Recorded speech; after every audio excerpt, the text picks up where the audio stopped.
Alex Scarborough with ESPN. For the players, I know you talked about keeping the joy of the game, but I'm curious, it's a long season, right? And you guys have had the target on your back the entire time, the win streak being number one. How do you handle the unique pressure that comes with that? How do you keep the joy for so long when anxiety seems like a thing that could very easily set in?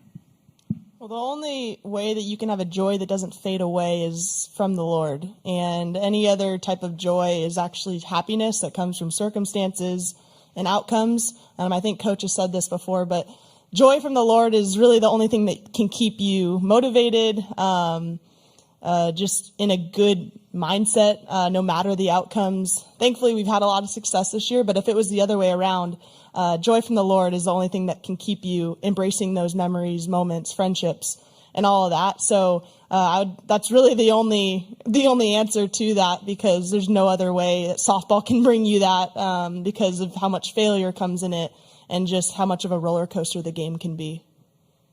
1,000% agree with Grace Lyons. I went through that my freshman year.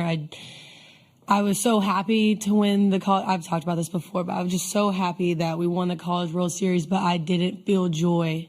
I didn't know what to do the next day. I didn't know what to do for that following week. I didn't feel filled, and I had to find Christ in that. And I think that is what makes our team so strong, is that we're not afraid to lose, because if it's not the end of the world if we do lose. Yes, obviously we've worked our butts off to be here and we want to win, but it's not the end of the world because our life is in Christ, and that's all that matters.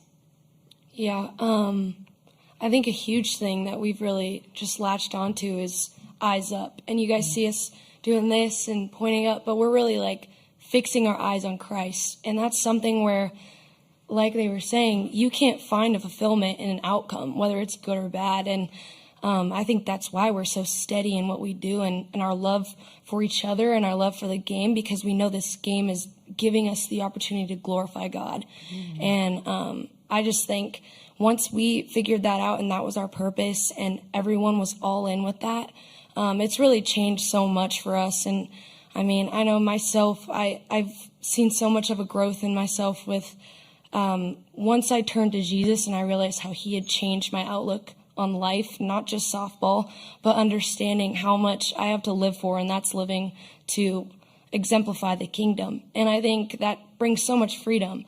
And I'm sure everyone's story is similar, but we all have those great testimonies that have really like shown how awesome it is to play for something bigger.